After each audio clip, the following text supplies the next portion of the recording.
I certainly never thought in a million years that this could happen to me. My family certainly never did. When it comes to a story like mine, there are a lot of dark details. As one of the very first known victims of internet child exploitation, Alicia Kozak is passionate about protecting kids from dangers online.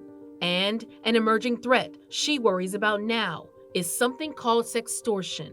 A predator can hold a child captive long before they ever have their hands physically on them. And when it comes to sextortion, they never need to physically touch that child. Alicia's personal story to advocacy began in 2002 when she was just 13 years old. Like so many teenagers, she loved chatting with friends, especially on the internet. I was online and I was talking to my friends from school in a chat room, and somebody messaged me who I thought was a boy around my own age.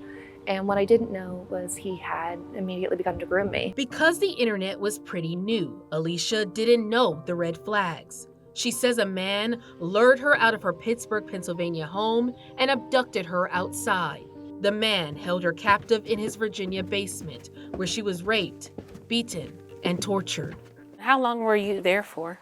It was 4 days, and he was going to kill me, it's believed, on the day that I was rescued. Alicia says her kidnapper live streamed the abuse to an online audience. She said she was given a second chance when someone watching the stream recognized her face from the National Center for Missing and Exploited Children's poster and called in a tip to authorities. Her kidnapper was ultimately convicted and sentenced to prison.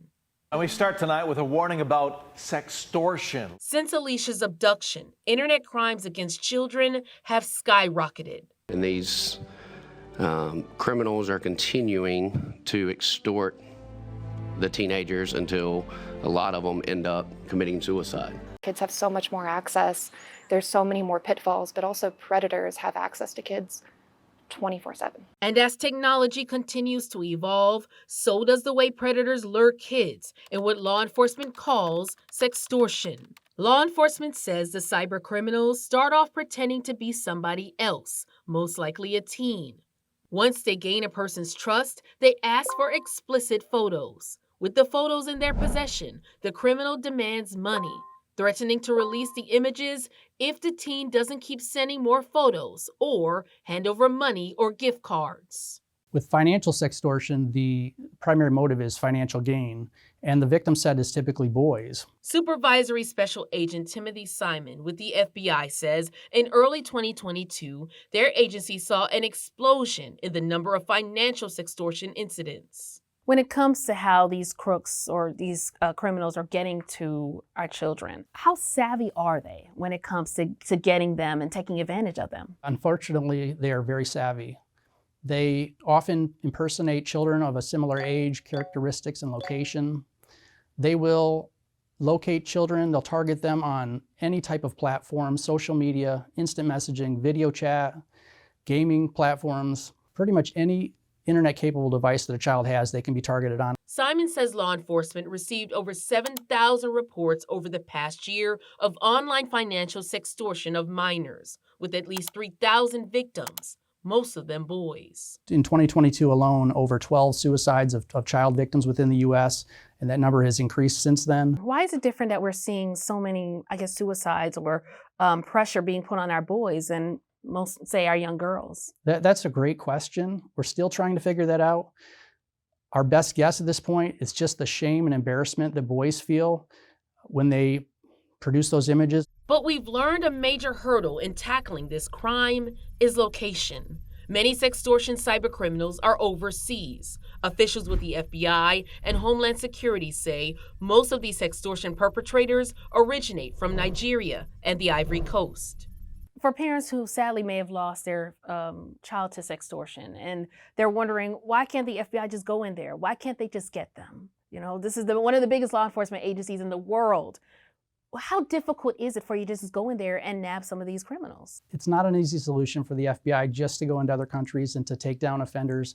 We are working hard to do that, but as much power or authority as the FBI may have, we don't have jurisdiction or authority in countries around the world.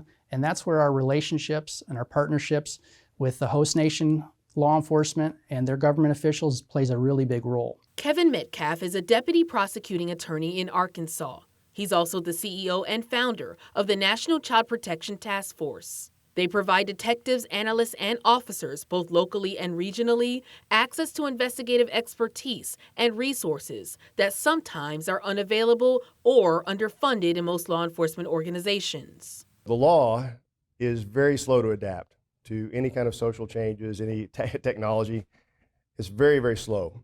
So everybody was trying to stay away from that. It was a super gray area, so I thought, that's where I'll go. Metcalf says part of the problem, on top of bringing these international criminals to justice, is the amount of oversharing done by people on social media.